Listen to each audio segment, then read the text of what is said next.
egameni likaJesu. Bingelele nje nabazalwane bonke abakhona egameni likaJesu. Ngoba nje bonke abantu abakhona abantu abanento abayaziyo ngoJesu. Haleluya. Abantu abathe noma kuyi women's month kuyi long weekend bebudgetile abantu baphuma kodwa baba nento yokuthi siyohlalela uNkulunkulu.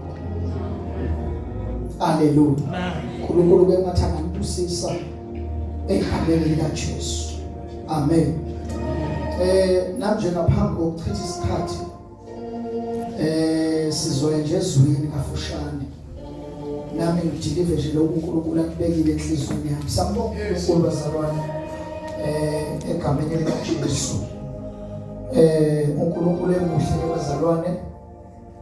Ngizoya nje nami ezweni nje kafushane bamaseko siyabonga uNkulunkulu ngale nkonzo egameni likaJesu. Amen. Asinawo kamahloni bazalwane ngoJesu. Haleluya. Haleluya. Lento kaJesu noma ngabe ngathiwa uphakathi kwabantu abanjani emsebenzini noma ezikoleni, but how understand ukuthi wafelwa, ukuthi lo muntu owangifela akabanga namahloni, athi umbhalo wamaHebheru asiphumele ngaphandle kwenkamba sithwala ihlazo. Amen. Letha sithwala nje kuphela emasontweni. Amen. Kodwa lento idinga abantu abazophuma nayo. Haleluya. Ngoba thina esendlini siyayazi kodwa manje kunabantu abangaphandle abangayazi lento thina sesiyazi. Manje ke kungumsebenzi wethu, hayi ngoba kumele ube ngumfundisi noma ube ngumdikoni noma ube nesikhundla esithile, kodwa nje ungumkhonzi kaJesu uphume nayo lento. Amen. Uyaphunywa nalento kaJesu. Oh, akuhlalwa nayo. Bazalwane, uma lento yakusebenzela uyaphunywa nento kaJesu. Ayikwazi into kaJesu ungashoda nabantu abazophuma nayo. Utholakala ukuthi kuphunywa nezinye izinto ngoba nabagitshelwe yinto engafani yethu baphuma nento ebagibele noma ingelona iqiniso kodwa baphuma nayo. Haleluya. Nawulento kaJesu idinga abantu ngempela lento uphuma nayo kamnandi uma it has been set you apart. Ngoba lento malihlukanise nezinto. Ukuze uzophuma kahle nento kaJesu kumele kuhlukanise nento owakhuliswa nayo uzalelwe phakathi kwayo. Ibisiyafika lento ikuhlukanise.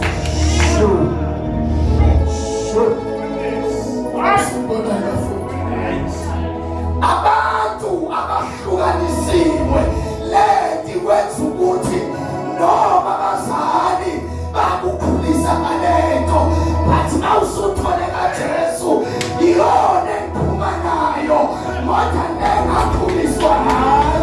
Abafethu ethi abantu abazophuma ayintombi ephuma nento kaJesu sebenzini ngeTime ayisifuna ukuphuma lento bakubone ngeTime usithena uyokhala ubonge ngoba lento ifuna ukuphuma. Amen. Siphuma nento kaJesu. Uphuma nayo. Uphuma nayo. Amen. Thina sikhonza nawe siyazi ukuthi uyakhonza, but emsebenzini akwaziyo ukuthi uyakhonza ngoba uphuma lento. Sabona bazalwane.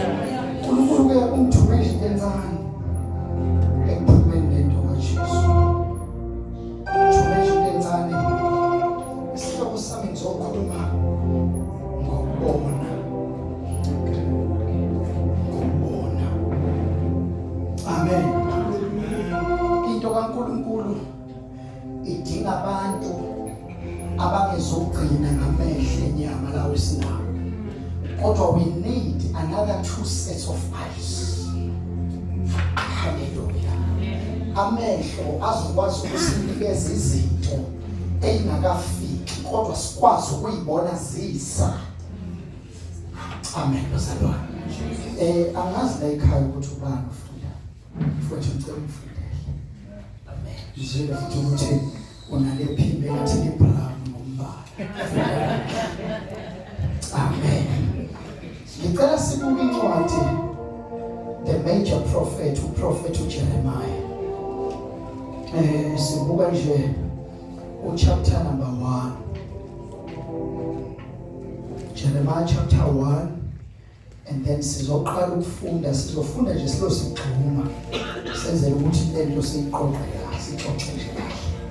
Uzobukela uverse 11 no verse 12. Bese siyagxuma sithi sibuyele emuva kancane. Cela ufundele nje isiqala bese ufundele uverse 11. Prophet uJeremiah sahluke sokuqala uverse 11 isihloko. Kubizwa kukaJeremiya. Ukubizwa kukaJeremiah. La obizweni bafowethu ubizwa buyahluka. Kunabantu ababiziwe. One, asazi ukuthi ubizwa ubani. Kunabantu ababiziwe bese kuba nabantu abazibizile. Hallelujah. Kugcwele abantu ababiziwe and kuyenzeka ukuthi laba ababiziwe baba ngathi baba ingcosananyana kodwa iningi laba ibizile. Hallelujah. And ubizwe nje ubizwe ngubani lo lokubizayo kusuke kunento akubizela yona. Awu hallelujah bafowethu. Ubizo ke alifani. Ubizo luhamba nomoya wakho. Ubizo lunomoya wakho osetshenziswa. Amen. Now la uNkulunkulu ubiza uProphet uJeremiah. Asiye mfowethu 11. Uverse 11. Yes Lord. Izwi kaJehova lafika kimi futhi lathi, Jeremiya ubonani na? Yes Lord. Ngathi ngibona igatsha lomalmondi. Yes. Wayesethi uJehova kimi, ubone kahle ngokuba ngiyakulinda izwi lami ukuba ngilele. Uthi uJeremiah kwafika izwi 1. Kwafika nibazalwane 2 likabani likaJehova. Nayito yokuqala obizweni ekumele ihlolwe. Sure. Into yokuqala obizweni ekumele ihlolwe 1 kufika izwi likabani. Abanye bafowethu baphuma nento yokuthi babiziwe kodwa likhizwi abangalikhazi ukuthi nanti izwe salizwe kodwa nabo babiziwe. Kuyenzeka ukuthi into yabantu ababiziwe ithandwe abangabizwanga. Amen. Uthi uJeremiah kwafika izwi likaJehova. Awubafowethu kwabanye kwafika umkhulu othile wathi awena ubakhathiwe kunento kunesikhwama ekumele uqhubeke naso nalo lolo ubizo. Nalo lolo ubizo. Uthi Jeremiah kwafika izwi likaJehova laselithi Jeremiah ubona. Uthi uJeremiah lapha kwafika izwi futhi. Okay. Siyathola bazalwane. Uthi Jeremiah kwafika izwi futhi. Kusho ukuthi leli izwi lalingaqali ukufika. Leli izwi selibuya isibili. Now ngiyacela nje church masinyana ukuthi ake siyothola ukuthi lele lafika ekuqaleni lathini. Mfowethu ngicela ungibambele nje uverse number 5 iqala. Uverse 5. Yes. Ngingakubuphi esiswini ngakwazi. ungakaphumi ezalweni ngakugcwelisa ngakubeka uprofeti ezizweni uthi uNkulunkulu ngingakabumbi ngakwazi awusabona masana Hallelujah. ngingakabumbi ngakwazi ungakaphumi esalweni sabazali ngakugcwelisa kahle lento obugcwele akusiyinto ethola ngomsusezweni akusiyinto ethola ngomsubeka izandla kodwa lento obugcwele ngenkathi uNkulunkulu ekwazi wasekugcwelisa ngakubeka uprofeti ayibafowethu lento ayifundelwa kodwa lento sisuka naye ekhaya ayibafowethu it's not wrong ukufunda ngoba abanye baphethe ukufunda bese belanda ubuprofeti kanti ubuprofeti buzakalento uthi uNkulunkulu ngakabumbi ngakwazi ngakugcwelisa ngakubeka umprofeti bafowethu kunabantu abangazazi abahamba bengena indumba beyoyibuza ukuthi into zanzima kanjani bayeka lona wakwazi balanda abantu abangabazi sihlupha ngoba silanda abantu abangazazi abantu abazazi ngoba sebesibona bakwazi ukuba ususebenza kodwa bakwazanga ungakafiki uNkulunkulu ngakwazi haleluya lento odlula kuyo it's not a mistake wena wazizwa awubafowethu shumela kancane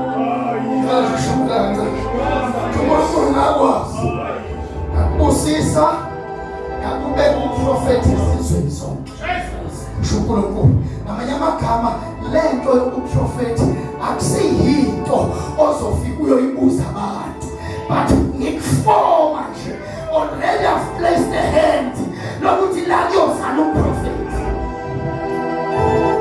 okay ngicela nangu-ke uNkulunkulu ethi uJeremiah uJeremiah baba manje inkinga ngomncane and manje angakwazi nokukhuluma kahle uthi uNkulunkulu ngicela ungibambele uverse 8 mfowethu ubambele uverse 8 Jeremiah uqeda nje ukubalisa lapha uthini uNkulunkulu ungabesabi ayibafowethu ngokuba nginawe ukuba ngikokhulu bafowethu usho uJehova yes 9 Verse 9. yes Jehova wayesesula isandla sakhe wayiselula wayeselula isandla sakhe yes amen Jehova wayeselula isandla sakhe yes wawuthinta umlomo wami yes Jehova wathi kimi bheka ngibekile amazwi ami emlonyeni wami verse 10 elokugcina bona ngiyakubeka namuhla phezu kwezizwe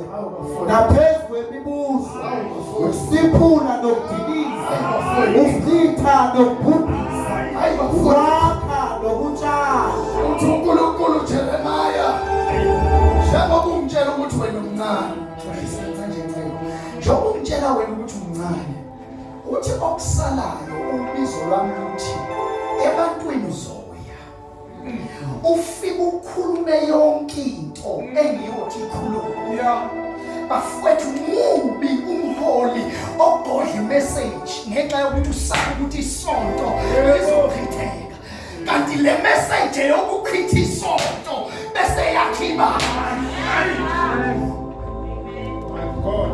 kunabantu abagcina nama-message esonto ngoba i-message yesonto ikugcina ney'nto zakho ikugcina ney'nto zakini i-message yesonto bafowethu uthi yonke into engiyokuyala ngayo uma uyikhulume uthi uNkulunkulu mina owelulile isandla ngathinta umlomo nawabeka amazwi la mazwi awokwenzani uthi la mazwi awokudiliza hayi bafowethu asithathe ezinye izinto kodwa sidiliza ngamazwi sizokutshela ngezwi ukuthi uNkulunkulu akafuni umuntu aphuke emsamo aphinde yophuka abuye akunandaba ukuthi ukhuliswe how many years ngomsamo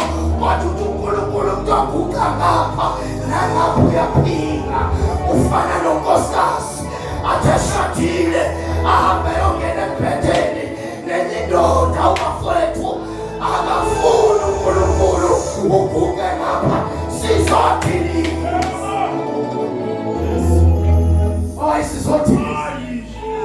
sizodiliza sizosiphula noma ngabe isitha bese sathi into engakanani sizodiliza uNkulunkulu ufuna ukukhathwa ngabantu abadiliziwe baqalwa phansi yazi bafowethu kunezinto othola ukuthi siyiphethe and lento oyiphethe mawungafuni ukuthi ivele phambi kwabantu okwazi ukuthi no okubheke umuntu ogqokile makuthi unentambo no-Eskom lapha phakathi uhlale enza sure ukuthi uthakhe ini sanibonani bazabantu onewolethe neyikhuli phakathi uhlale enza sure ukuthi iwolethe yakhe ingabuyi noma ihleli phansi akamthuma umuntu ukuthi ngicela ukhiphela u-20 rand kodwa uyayikhiphela ngoba khona into engamelanga ivele uthi uNkulunkulu uJeremaya yonke into engakuthuma kuyo uyofika usiphula abantu banetendensi yokuxabana nama-waiter bafowethu siphethe itray sithi no chef uthi sizosiphula uNkulunkulu asosiphula uthi Jeremaya yonke into engafika ngithi uyisho noma ngabe baphatha kabi noma ngabe bagwadela ivili lonke akusho wena Jeremaya kodwa kusho mina lona wakwawo bafowethu amen so uNkulunkulu la ufika khona and lento bafowethu akusiye isizwe lo mprofeti akasiyo wesizwe kodwa ungowesizwe bafowethu lento akuyona into yamaZulu odwa kodwa lento ingabesuthu phela mawubuka kahle oPeter ewengalithilingwane bebekwazi ukukhuluma isuthu nabantu bawubuka akwesisuthu sakwakwa bamrena ngejesu ngoba lona uprofeti wesizwe amen bafowethu so uNkulunkulu Jeremaya la ufika khona fika usiphula fika udilize ngoba bafowethu abantu abakhulele emakhaya bayazi mase kufika isikhathi sokutshala akuvele kutshalwe kuqala kuhlangulwe kukhishwe lokudala ngoba ukudala kuhlangana nokusha awukwazi ungathi wakhe indlentsha kodwa ufulele ngothayela abadala ayisayibisaba intsha bafowethu kodwa indlentsha kudilizwa yonke into engeyaba khona kuqalwe phansi kwakhiwa Jeremaya abodilisa amazwi mabekile emlonyeni la uNkulunkulu sethi Jeremaya ubona ngicela ukuthi lapha kuJeremaya awukususa uJeremaya ufake igama lakho akusimsuse nje kancane Jeremaya ukuyifake wena ukuthi njengoba ngikhonze ebandleni ngibona bafowethu inkinga into yokukhonza nabantu abangaboni ngenkathi thina sibhekile abantu abangaboni bona baqala indaba inkosi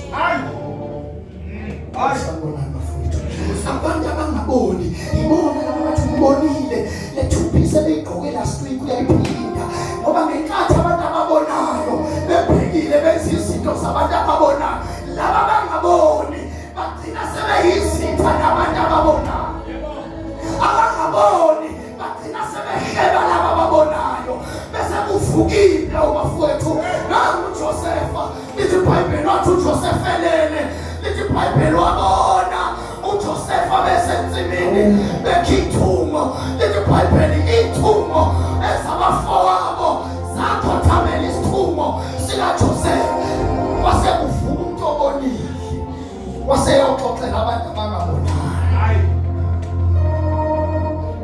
esikhundleni sokuthi abantu abangabonanga baye kulo nkulunkulu obonisa uJosefa bathi uNkulunkulu thina yini nathi ongasikhombisa bagcina sebephakiphi phakathi komuntu obonile ngoba umuntu obonile uba nenkinga umuntu ongabonanga uba nenkinga nomuntu obonile.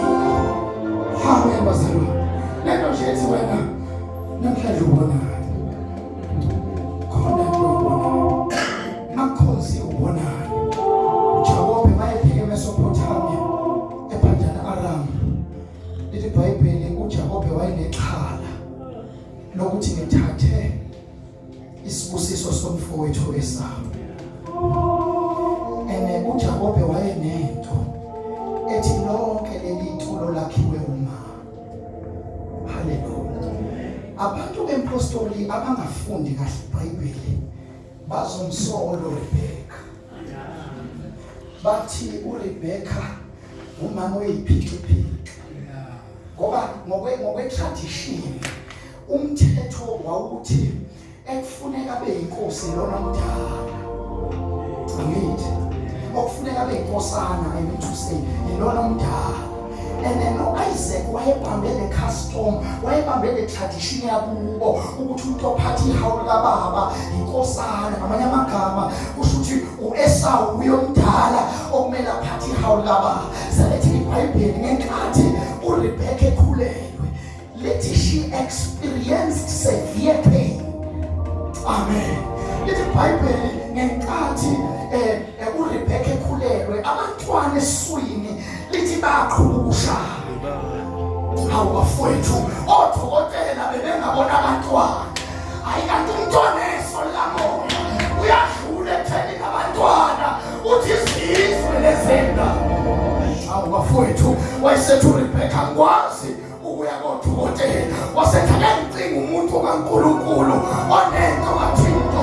Lithi iBhayibheli uRebeka mayefika kumprofeti uthi umprofeti ngale wena esizweni sakho kulezizwe bafowethu umprofeti message uyilanda kaNkulunkulu uthi uRebeka utshelwa lento kwi-absence kaIsaac.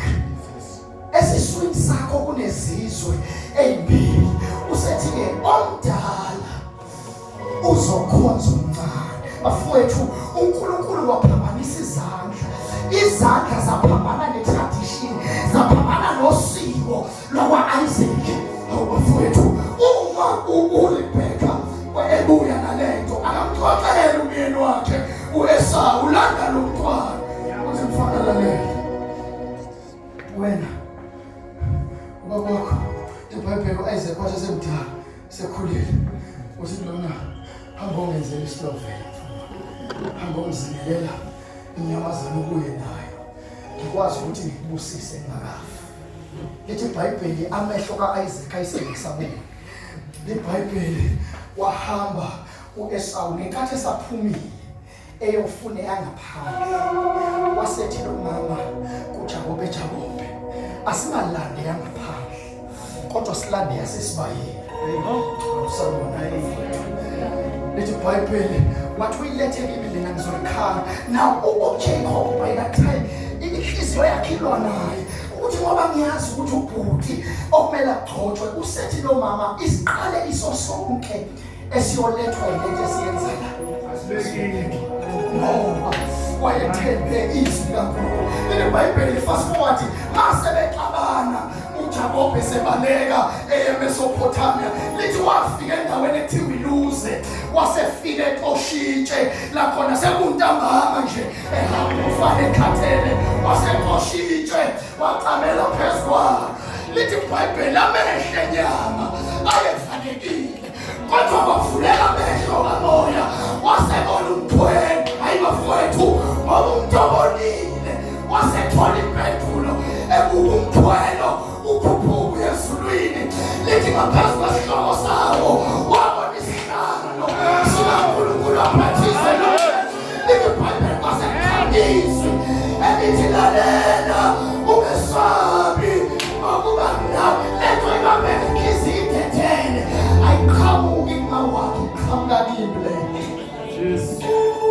Yakezeke igama kaRebeka mfana. Amen.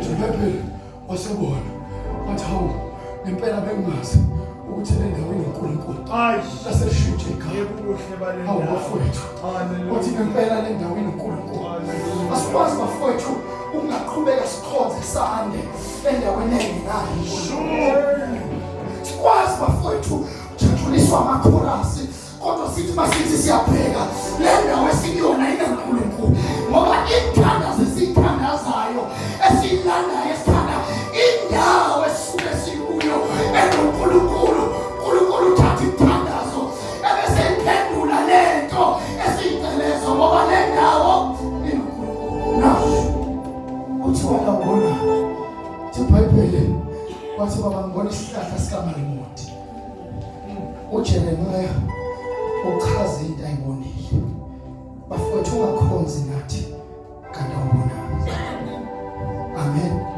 ungakhonzi nathi kanti awubona ngoba kwezinye indawo zosala khona indawo ezizodlulwa ngabantu ababonile bafowethu mawufikelwa ama-challenges ungabonanga ngeke ukwazi ukuresista kwathi noma abafowabo uJoseph asebemdayisa lithi iBhayibheli esefika endlini kaPhotifa ngenxa yokuthi lento ayibone kubo wayeloke ebaleka nayo lithi iBhayibheli kwathi nonkosikazi kaPhotifa lithi iBhayibheli loyamama nginengqondo nje kankosikazi kaPhotifa yikho lento ezwini kodwa kunento nje ethi maybe she was a Cavicious woman uyabona with a cleavage somewhere uyabona inayo nje lento emqondweni lithi iBhayibheli waselanda umfana obonile noma ufika uthemba iy'khathi zomzimba kanti akasho ukuthi unamakazi ukuthi ulanda umuntu obonile iBhayibheli bayifika kuJosefa uthi lalana aselomfana engikwazi ingcono lento uyikhuluma emntwini ongabonanga kodwa ngoba ukhuluma lento emntwini obonile ngoba umuntu obonile uba ney'mpendulo usethi ngingayenza kanjani lento one ukuba ngi-disobey inkosi yami uPhotifa two bese ngigcolisa into engayibona bafowethu lithi iBhayibheli lomama wathi hayi akamazi akamazi basevuka ekuseni unkosikazi kaPhotifa wagijimela eChina Mall wafika eChina Mall wasengena esitolo okudayiswa kusabalanjani waselomfana nje ya iyasho lento ukuthi kusho lo mama wayechanywe umfana omncane bafowethu uqobo lunento yakhe awusabona bafowethu uqobo nje lulodwa lunento yakhe lithi lo mama waqhamuka ethenge the best lingerie waqhamuka wemanayo eceleni kaJosefa wathi uJosefa hayi lento igqokile it's not important more than lento engayibona bafowethu awusabona bafowethu iBhayibheli wathi mayithi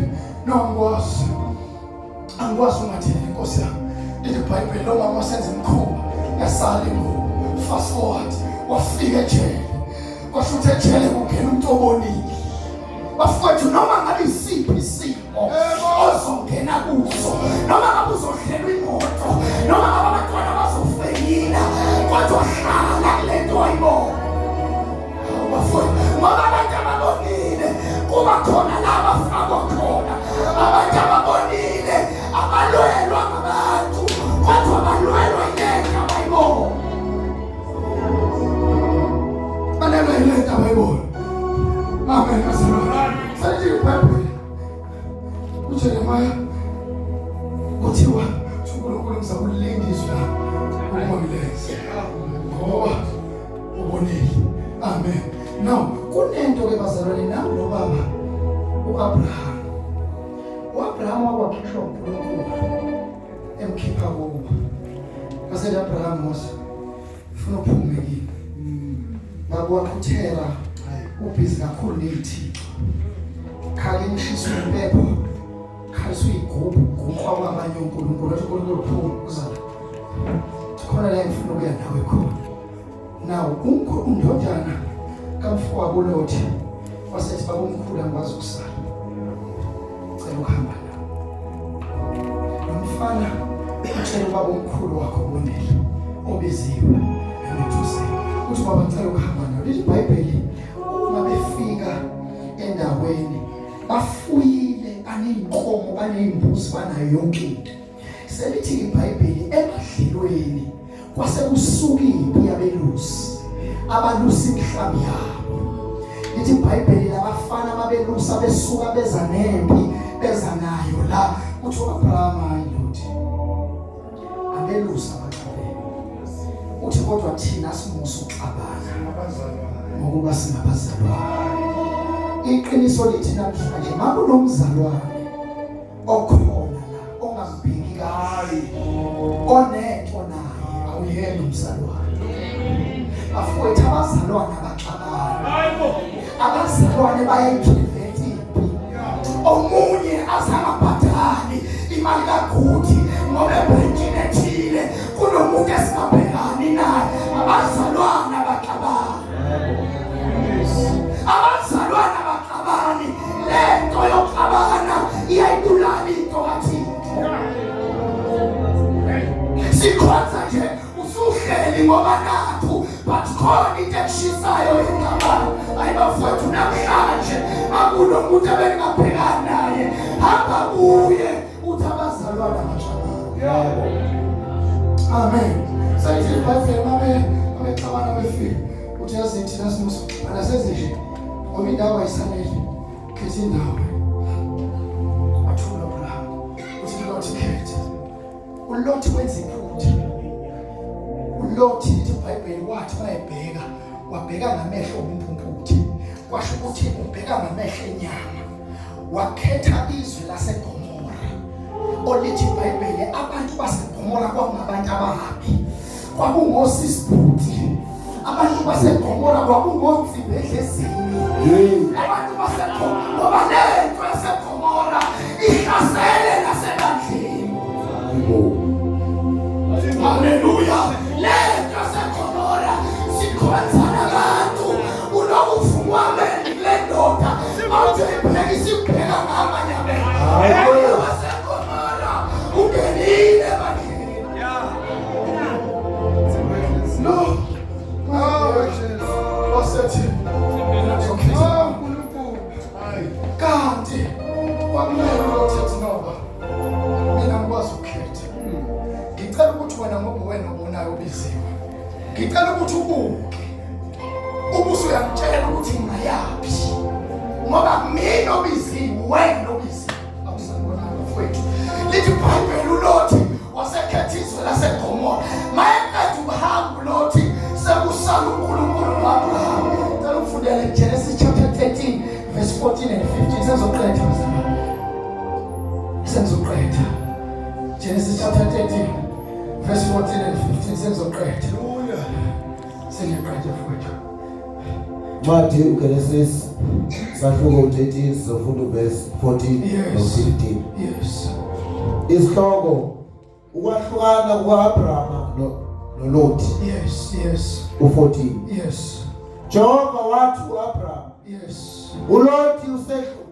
esehlukene naye yes uJehova wathi uAbraham uLot esehlukene naye yes phakamisa manje amehlo akho ubuke usendaweni lapho ubikhona ngasenyakatho naseningizimu nasempumalanga nasentshonalanga ngokuba izwe lonke olibonayo ngiyakulinika wena nenzalo yakho kuze kube phakathi uNkulunkulu waAbraham awudingi ukuba usuke kodwa phakamisa amehlo yonke into oyibonayo mawubona inorth ngizomnika inorth mawubona isouth mawubona east mawubafowethu izinto asiqala ukuba nazo ngoba sesisenyameni asiqala ukudrive imoto ngoba usuyikhiphe egaraji kodwa kumele uqale uyibone ingakafiki le business olifunayo kumele uqale ulibone ayibafowethu ney'ngane ziyabuzwa ukuthi mawukhula ufuna uba yini uyisithi ufuna uba udokotela iqale ihambise okadokotela ingakathwali isiqu ubona ubona lezinto bafowethu asibi nazo ngoba sesiyilale store. Asibi nazo ngoba seyifikile, kodwa lento kumele uqale ibone. Lethi thina abantu abazoba namehlo obona, lethi thina abantu nasenkonzweni masiphandasile abazoba namehlo obona ukuthi ngathi sengena nemoya wrong. Awusabona bafowethu, sengihlala phansi ubonani, ubonani bafowethu. Bantu ababonile abangena noma kuphi, bantu ababonile abenzi noma yini. Samson wakwanikwa into yokubona. Lithi iBhayibheli waba namandla uSamsoni, but into yamlimaza, walinyazwa ukusondela eceleni kaDelilah. Ngoba bafowethu mawubonile awuhambi uphithiza nalo lokhu uhlobo lwesikhetho khona. Lento yokubonile yahlonishwa, lento ingcwele, lento yokubonile uyayifikela ngoba usaphane ulona bonke abantu ababonile. Samsoni yangokuthi unamandla uselanda intombi yalethina wena nkosi. iBhayibheli Dilala wayeloke embuza nje bephuza ikhofi, akupha manje athi wena ungiyeke indawo manje baphuma idate xa ingaphandle athi uSamsoni akupha manje. Dilala yathapha manje. Lithi iBhayibheli wathi esebekwe ithani, Yebo. yayisaba indoda engasaba ithani.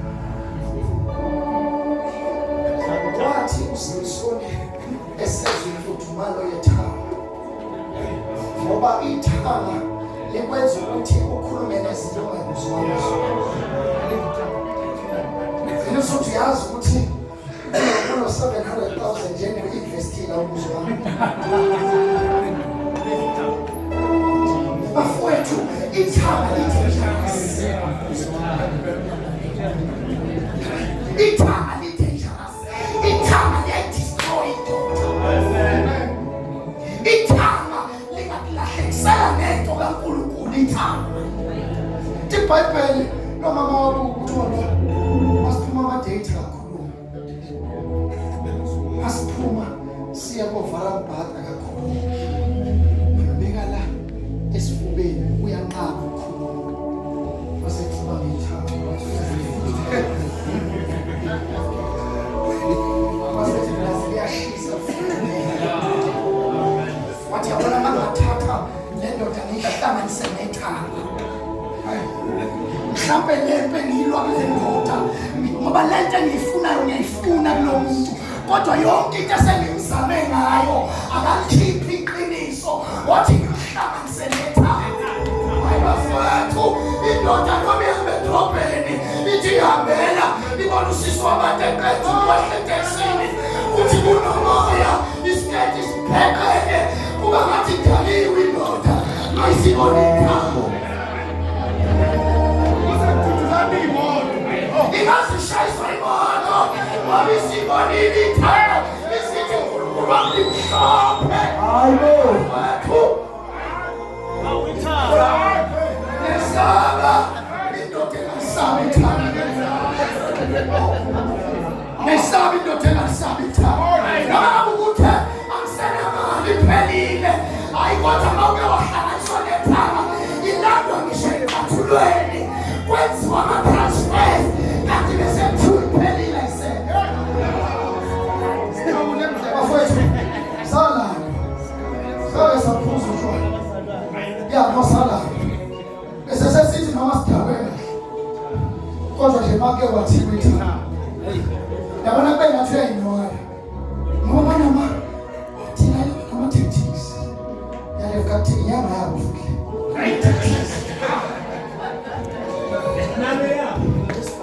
ya noma nama-tactics. Lithi iBhayibheli ngenkathi uSamsoni ebekwe ithanga wasekhipha imfihlo, ngoba ithanga likhipha izinto ey'fihlile. Ithanga likhipha izinto ugcina usukhipha into eyatshelwa wena wedwa, kwathi ungayitsheli muntu le, kwathiwa le ungayixoxi isambulo sakho. Hayi bafowethu, umuntu obonile wesambulo kodwa kodwa mayeke wathinta njitha akhuluma uSamson leli Bible into yababuhlungu bathi mayiqeda ukukhuluma lasesusu igoda lokuqala lokukhuluma igoda lesibili lokukhuluma igoda lesithathu leli Bible masephele lonke amagoda u7 wasekuloma uSamson wasebafonela abaFilisti bethi ayisengihlanganise nethawu abaphela manje indoda mayithanda ithanga indoda ethanda ithanga enkonzweni kugcwala abantwana abafana nayo le ndoda sibathathe sibusisa abantwana masithi mama sithi ntombazana uphi ubaba wengane athi hayi lo baba wengane usemsebenzini usebenza ebusuku uthi mawuthi uyayigona le ngane uzoyibusisa ufuna ukubeka isandla mawuthi uyayibheka le nswebo ukuthi ngathi umaseko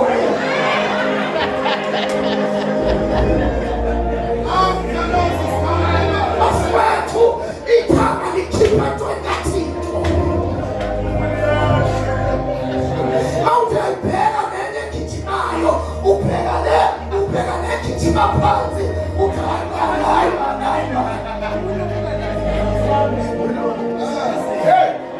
bafowethu kumele sikhulele ukuthi uNkulunkulu asiphe amandla okuhlonipha uNkulunkulu bafowethu uyathanda bafundisi siyosurvive ngenxa yokulandela into esayibona ngoba lento yokukhula abantu kanti sekwalahlekelwa umbono uyakhaxela umbono uyaprotectwa ubizo lungcwele ubizo kumele lisabe abanye bangena nobizo kuma-guest house kuma-B&B bafowethu ubizo lungcwele lithi iBhayibheli mabeqeda ukumgunda esethi uthi la yavuka Samson nanka amaFilisti lithi waba nalento yokuthi kuzovuka nje nasemhleni kaNtakazana ngoba idenja yento kaNkulunkulu uma ikushiya unannounced ikushiya ngasho into kaNkulunkulu mayisekushiya ebhabhayisi siyakwazi ukuthandaza kodwa sithi masithi siyawulalela umthandazo siwuze ukuthi awusathimlisi awusenayo leyanto siyakwazi ukushumayela kodwa sithi masithi siyalalela sekusele ivesi kodwa umlilo awusekho siyakwazi worshipper sikhalile ngembesi worshipper siza ukuthi uNkulunkulu ubhizi nathi awu kodwa musuku ethangeni sizwe thanga hayi man isevolo pastor indlela ngasithanda lethi iBhayibheli bathi sebeqeda ukumkhunda basebembanga basebembopha wasize nje amaFilisti asenza iphathi basebenza icelebration enkulu beyobonga uDagoni babecabanga ukuthi uSamson uhendwe over uDagoni kanti uSamson became disobedient to what he saw uSamson akazange akwazi ukugcina intayibona wagcina ekhuluma into engamelanga ikhulume yasuka into kaThixo iBhayibheli amaFilisti mayenza iphathi bamlanda uSamson wathi sebemgundile inwele basebemkhipha basebemkhipha ubona haleluya lithi iBhayibheli wathi esahlele ejele eloku ebhizi ethandaza zaqala inwele zahluma inwele abuya amandla ngempela amandla abuya kodwa khona into engabuyanga mehla babesana bafowethu noma ungaba namandla ube isigora kodwa isigora esingaboni sinkinga abuya amandla wawenza ukuthi abuyile kwasho ukuthi yebo uligoka kodwa inkinga bakhiphamene haleluya mawusumzalwane usukhishwa umehlo sihlala sithetha amacala njalo thiwa nasemabhodweni makuphekwa ebeyisuse noma mzikalalo seyisuse noma mthombe akhishwa amehlo umuntu mayisekhishwa amehlo bafowethu you never gonna serve your purpose mawusuma sabona uJesu mayefika eJerikho ezothola uNikodimo ezothola uBhathimeyu indodana kaThimeyu ehleli lithi iBhayibheli mayevela uJesu lithi iBhayibheli wezwa lokho ukuthi uJesu leya mpumputhe yayihleli lapha, yayihleli ngoba yayingaboni. But wanede wezwa ukuthi uJesu waqala wamemeza. Lithi iBhayibheli laba bathi thula, wathi khona indoda esengizwe ngayo. Lithi iBhayibheli uJesu waba, wathi mbizeni. Mayefika eceleni kaJesu, uJesu iyodwa into ezokubuza. Ufuna ukwenza asho ukuthi baba, yazi khona u300 uqeda ukhishwa eMesithi isimama ngizama ngayo. Akasho ukuthi kunendlu enesitezi esikhulu. Akasho ukuthi baba, yazi khona lamasudu angenile. Akasho ukuthi baba, khona lezicathulo enensimbi. Kodwa wathi lezo zinto zi-useless uma ngabo. Wathi nje Nkosi ubaba afowethu abathi besingakhulekela ibandla ukuthi uNkulunkulu ufake ibandla manje. Sidinga ukukhanza nabantu abazobona izinto kaSathane sithunyelwa siza ukuthi uyibone lento emthandazweni, uyibone lento ubothi papa uthi containers kahle konzweni, uthi containers kahle konzweni, uthi containers kahle ekubona uthatha ifoni thina abanye omama uthi yebo mama sengibonile ukuthi nawuthi uthina umama Sibili athi lento ishona nami ngiqeda ukuyibona ngoba into yabantu ababonayo abehlangene ayikho into engabaqobo ubonani. iBhayibheli ama-Aramu afika kwiphi? iBhayibheli khona iqhawe lama-Aramu ngoba kuthiwa khona inkosi yama-Aramu kwathiwa uBen-Hadad, bese kuba khona iqhawe lama-Aramu elahlushwa isifo sothoko. Amen. uNahamani selithi iBhayibheli uNahamani hambe Elisha siyasazi isitori. Now ama-Aramu ebehlela ukuyo-atheka u-Israyeli, zonke istrategy ezasikhandwa la uNkulunkulu wayegijima ngomuntu ahambe yotshela umprofethi ukuthi lalela, bahlela ngale ndlela. Lithi laba masebenza bathola ukuthi icebo seliyaziwa. Waqina uBen-Hadad esesuka ethi there is a sellout here. Khona umuntu oxhumana nezitho zethu. Wasuka indoda eyodwa yathi inkosi ayikho njalo, ungazibulala abantu bakho. Yonke into ihlelayo kunoprofethi kaNkulunkulu Elisha ephinde ama-Israyeli. uNkulunkulu yagijima ayomtshela lonke icebo nayo lonke into ixoxa ngisho enkosikazi. Amen. iBhayibheli asethi uBen-Hadad no baphumeni phumani nofuna leya muntu ufuna bengapha ngakithi. Futhi masingathola leya muntu singabaphafu, umuntu okwazi ukubona into ingakafiki, umuntu okwazi ukubona into isahlelo, umuntu okwazi ukubona into okusakhulunywa ngayo wathi ngifuna ngapha. Lithi iBhayibheli kwase kukhishwa impi yonke. Haleluya. 2 Kings chapter number 6 verse 16. Lithi iBhayibheli umimpi isifika eDothani endlini ka-Elisha. Lithi nangu uGehazi evuka ekuseni ethi uyayilula nje uGehazi ayithi ubheka ngaphandle wabona iy'nkulungwane zamahashimpi wakhala wasegijima ku-Elisha baba awazi wena, wathi awazi wena siyafana mhlashe, wathi sixakiwe, wathi awuphuma ubone, washo ukuthi umuntu ongaboni uyotshela umuntu obonayo. Wasethi ngoba impendulo yomuntu obonayo ayithatha zipho. Umuntu obonayo uyarelaxa ngoba kusuke ebona izinto lo angayiboni. Wasethi ngesinye ngiyabuzwa wena uhlupha ngoba uneso lokubona izinto ezinegative, uhlupha ngoba uneso lokubona izinto eziza kuwe, kodwa uyibona izinto eziyale. Iso lakho likhombisa izinto zesitha.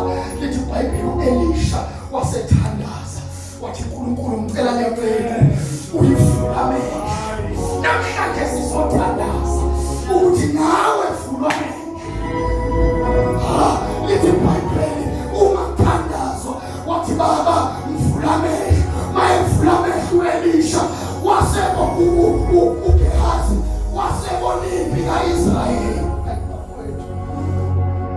Wasethi laba bangakithi